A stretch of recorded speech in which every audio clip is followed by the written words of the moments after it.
भारत के गांव केवल नक्शों पर बने बिंदु नहीं होते, वे यादों, पीड़ा, परंपराओं और अनकही कहानियों से बने होते हैं। वहां गरीबी सिर्फ पैसों की नहीं होती, बल्कि सपनों की भी होती है। फिर भी उन्हीं गांवों में कभी कभी ऐसा कुछ घटता है जो किसी चमत्कार से कम नहीं लगता। ये कहानी किसी राजा, साधु या देवता की नहीं है। ये कहानी है एक साधारण गरीब परिवार की, जिनकी जिंदगी में एक जादुई चूल्हा आया। धनपुर गांव सूरज उगने से पहले ही जाग जाता था। बैलों की घंटियां, औरतों के घड़ों की आवाज और दूर मंदिर की हल्की घंटी, यही उसकी सुबह थी। लेकिन इन आवाजों के पीछे छिपा था एक स्थायी डर, आज पेट भरेगा या नहीं। गांव के आखिरी सिरे पर, जहां पक्की सड़क कच्चे रास्ते में बदल जाती थी, वहीं रामदीन का झोंपड़ा था। बरसात में छप्पर टपकता, गर्मी में दीवारें तपती और सर्दी में हवा भीतर तक चुभ जाती। रामदीन की उम्र करीब 40 साल थी, लेकिन चेहरे पर 60 की थकान। वो रोज सुबह मजदूरी की तलाश में निकलता। कई बार पूरा दिन बैठा रह जाता। सीता घर संभालती थी। घर क्या, बस 4 दीवारें और एक चूल्हा।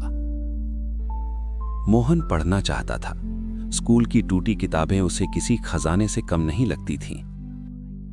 वो अक्सर मास्टर जी के घर के बाहर खड़ा होकर बच्चों को पढ़ते देखता। गुड़िया को बस इतना पता था कि उसका पेट अक्सर खाली रहता है। वो मां से पूछती, अम्मा, भगवान हमें क्यों भूल गए? सीता के पास जवाब नहीं होता। वो बच्चों को सीने से लगा लेती। रात में जब सब सो जाते, सीता चूल्हे की राख को देखती और सोचती, क्या मेरी जिंदगी भी इसी राख जैसी बन जाएगी? उस दिन बारिश ने काम छीन लिया। घर में बस एक वक्त का खाना था। सीता ने 3 पतली रोटियां बनाई। मोहन ने अपनी रोटी तोड़कर गुड़िया को दे दी। रामदीन ये दृश्य नहीं सह पाया।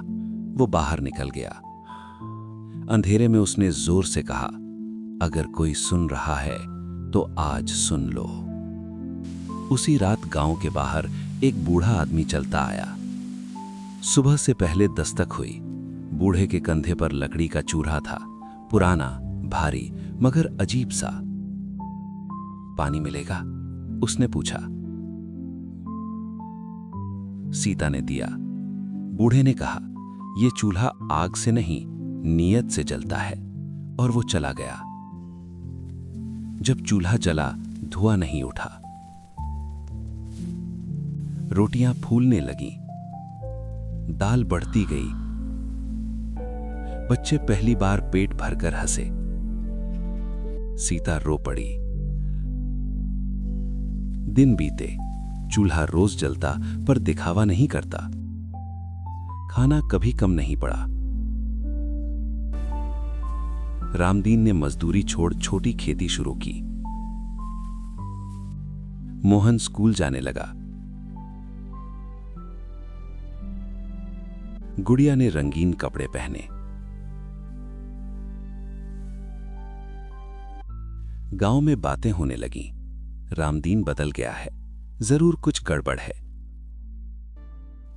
ठाकुर हरभजन सिंह, धनपुर की सत्ता, उसे ये उन्नति चुभने लगी।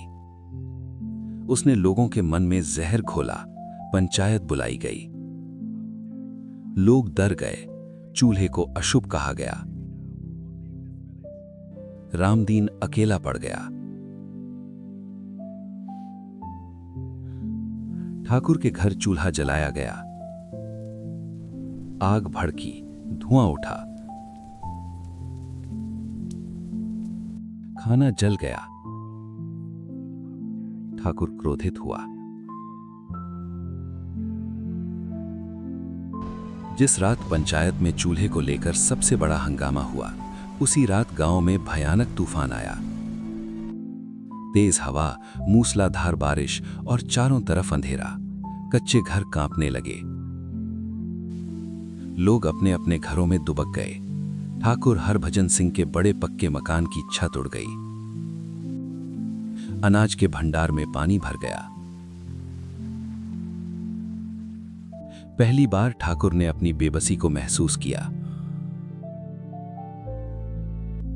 उसी रात कई गरीब परिवारों के घरों में चूल्हे बुझ गए। लकड़ी गीली थी, आग नहीं जल रही थी।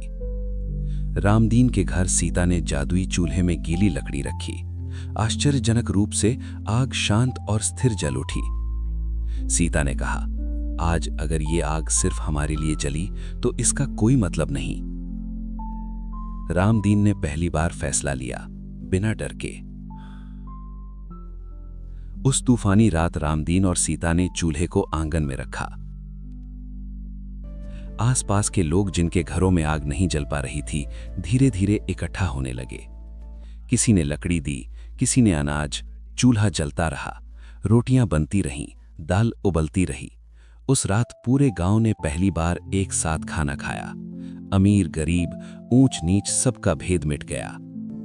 ठाकुर हरभजन सिंह भीगता हुआ आया। उसके चेहरे से घमंड गायब था। उसने सिर झुकाकर कहा, रामदीन, आज अगर तूने हमें नहीं खिलाया तो ये गांव बच नहीं पाएगा। रामदीन ने चुपचाप एक थाली आगे बढ़ा दी। अगली सुबह तूफान थम चुका था। गांव में नुकसान हुआ था, पर दिलों में कुछ नया जन्म ले चुका था। पंचायत फिर बैठी, लेकिन इस बार साजिश के लिए नहीं, बदलाव के लिए। ठाकुर ने सार्वजनिक रूप से स्वीकार किया कि उसने लालच और डर से काम लिया। उसने गांव के लिए अनाज का भंडार खोल दिया। ये तय हुआ कि रामदीन के आंगन में एक सामूहिक रसोई बनेगी, जहां कोई भी भूखा नहीं रहेगा। जादुई चूल्हा उसी रसोई का केंद्र बना। समय बीतने लगा। रामदीन अब सिर्फ मजदूर नहीं रहा, गांव ने उसे अपना प्रतिनिधि चुना। सीता गांव की औरतों को साथ लेकर रसोई और बच्चों की देखभाल करने लगी। उसकी आवाज अब दबती नहीं थी। मोहन पढ़ लिखकर मास्टर बना। उसने धनपुर के बच्चों के लिए स्कूल खोला। गुड़िया ने पहली बार सपने देखे, बड़े खुले सपने। चूल्हा आज भी जलता है। सालों बाद भी वो चूल्हा वही है, वही लकड़ी, वही आग। पर अब वो किसी एक घर की चीज नहीं रहा। लोग कहते हैं वो चूल्हा जादुई है, पर जो समझदार हैं वो जानते हैं जादू उस दिन हुआ था जिस दिन रामदीन और सीता ने उसे सबके लिए जला दिया था। जादुई चूल्हा कभी नहीं टूटा। उसने किसी को अमीर नहीं बनाया, लेकिन किसी को भूखा भी नहीं रहने दिया। उसने ये सिखाया कि जब आग बांटी जाती है तो वो कम नहीं होती, बल्कि और तेज जलती है। और यही आग धनपुर की तकदीर बदल गई।